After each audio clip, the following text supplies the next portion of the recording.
D'ailleurs, en parlant de ça, Camille, c'est quoi la différence entre la libido féminine et la libido masculine?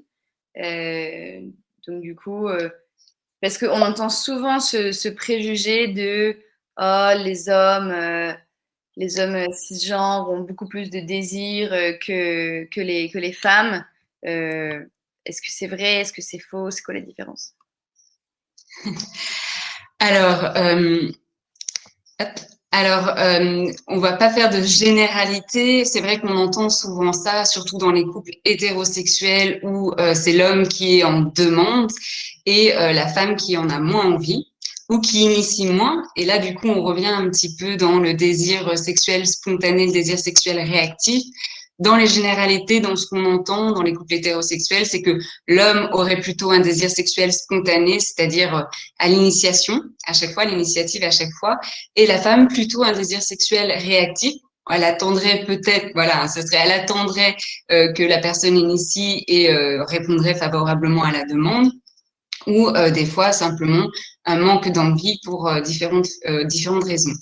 Après, moi, ce que je vois en consultation, c'est plutôt l'inverse. C'est plutôt des femmes qui sont justement en demande, qui ont du désir sexuel et le partenaire qui a un peu moins de désir sexuel et donc une sorte d'insynchronicité dans le couple quand on n'a pas les mêmes envies ou envies en même temps. Ok. Donc du coup, c'est faux de dire que les hommes ont plus envie que les femmes. Moi, je dirais que c'est faux parce que on peut pas en faire une généralité puisque on voit bien qu'il y a il y a des situations où c'est pas du tout le cas.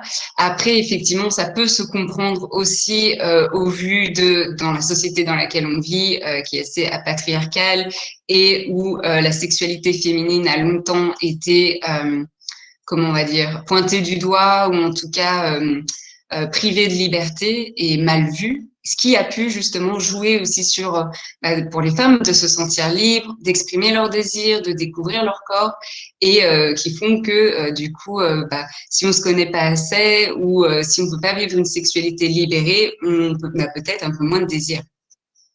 Donc du coup, là, vraiment, on retourne un peu dans le cercle plaisir, excitation, désir. Du coup, qui peut être Ouais, autant vertueux que vicieux, parce que si on vicieux. s'accroche à un endroit, ça peut gêner le reste, quoi. Ouais, et c'est important du coup de comprendre ça pour voir où est-ce qu'on se situe. Est-ce que on n'a pas de désir sexuel parce qu'en fait on sait qu'il y aura pas forcément de plaisir. Et donc là, ça va être de jouer, bah tiens, qu'est-ce qui peut faire que la relation peut être plaisante pour vous? Et là, ça peut justement du coup booster la libido. Ou est-ce que ça vient à la base de, je sais pas ce qui peut m'exciter pour avoir une relation sexuelle, que ce soit avec moi-même ou avec une autre personne. Et donc là, ça va être de travailler sur les éléments d'excitation, les déclencheurs de l'excitation. Ok.